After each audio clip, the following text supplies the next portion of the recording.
Assalamualaikum warahmatullahi wabarakatuh. Perkenalkan, nama saya DENIS AKBAR KEANDRE dengan nomor NPM 25313042.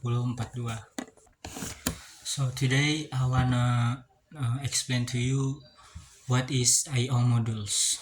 First, understanding I/O modules.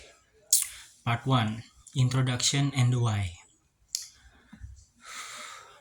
So hello and welcome. If you look at a computer motherboard, you see the CPU or the brain and the RAM, the memory, but a computer that just thinks and remember isn't very useful. It needs to interact with the outside world. It needs to detect key presses, display graphics, and store files on hard drive. This is where the I/O modules or input and output modules comes in. In this video, we are going to break down exactly what an I/O module is, why we desperately need them, their internal structure, and 3 major ways they handle data transfer. First, speed screen. Number 2, left side of the CPU or text, like text, electronic, graphic hertz, and speeds. Right side, keyboard, disk, or electromechanical and varying speeds. Number 3, a question mark appears within them. So why can we just connect a keyboard or hard drive directly to the system bus? Why do we need this middleman? There are 2 main reasons. First, the speed mismatch. The CPU operates at gigahertz speed. Peripherals like keyboards are agonizing slow by comparison. If the CPU had to manage every single keystroke directly, it will be a massive waste of processing power. Number 2, data formats. The CPU speaks the language of the system bus. Peripherals speak their own proprietary language. A hard drive uses different signal than a mouse.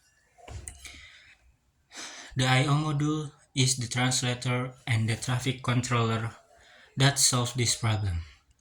Part 2, major function of an I/O module. Visual cue. Number 1, control and timing. Number 2, CPU communication. Number 3, device communication. Number 4, data buffering. Number 5, error detection. Let's look at the 5 core functions of an I/O module. First is control and timing. The I/O module coordinates the flow of traffic between internal resources like memory and external device.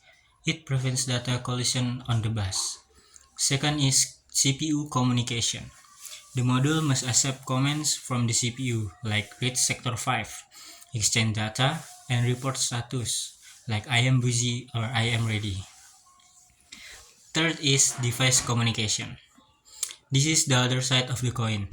The module must perform the specific electronic handshaking required to control the external device, whether it's spinning a disk or lighting up a pixel. Visual cue.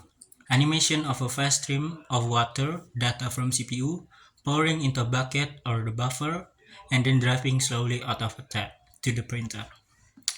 Fourth, and the very most importantly, is data buffering. Imagine the CPU sends a burst of data intended for a printer. The CPU sends this at lightning speed. The printer cannot print that fast. The I/O module contains a buffer, a small memory area that catches this fast burst of data, holds it, and feeds it to the printer at a speed the printer can handle. This frees up the CPU to go back to work immediately. Finally, error detection. If a paper jams in the printer or data gets corrupted during the transmission, the I/O modules detect this and report it to the CPU so the operating system can handle it. Part 3, internal structure of the module. Visual cue. A block diagram appears showing the inside of a new module. Now let's open up the box. What does an I/O module looks like on the inside? The module has two interfaces. On the left, we have the interface to the CPU or system bus. This includes address lines or to select the specific device and data lines. Inside we have register.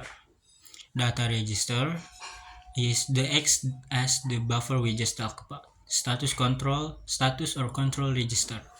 The CPU reads to this to give commands and reads for them to check if the device is ready or if there is an error. On the right side, we have the interface to external device. This includes data, control, and status signal specific to the variable being used, like USB, SATA, or HDMI signals.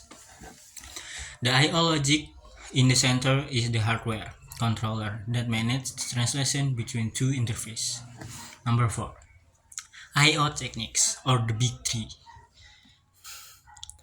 This is the most critical part of understanding I/O.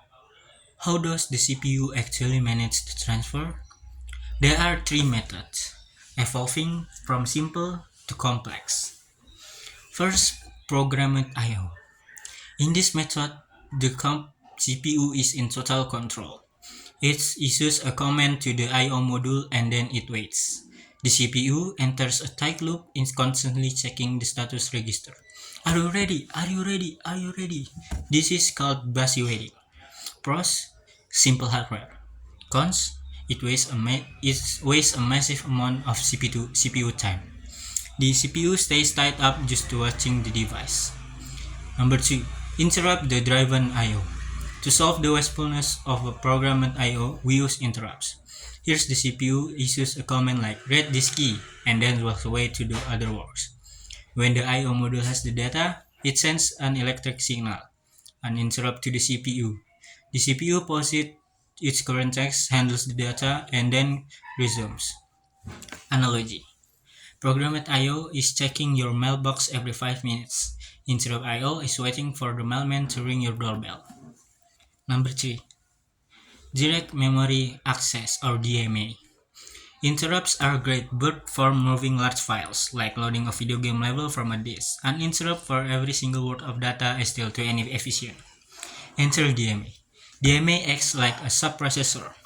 The CPU tells the DMA module, move this huge block of data to the memory and only talk to me when you are totally finished. The DMA module takes the control of the system bus and then transfer data directly to the RAM, bypassing the CPU entirely. Pros: maximum efficiency for large data. Part 5. Summary and conclusion. To summarize what we've learned today, I/O modules are essentially bridges that handle the speed and format difference between the CPU and solve peripherals. They perform buffering to smooth out data flow and error detection to ensure reliability. We have 3 ways to handle data. Program I/O, simple but wasteful, CPU waits. Interrupt driven, efficient for small data, CPU is notified. DMA, the heavy lifter for large transfer, CPU delegates the work. Understanding this module is key to understanding how our computer manages multitask smoothly. Thank you for watching. If you found this helpful, please like and subscribe for more computer architecture deep dive. See you in the next video.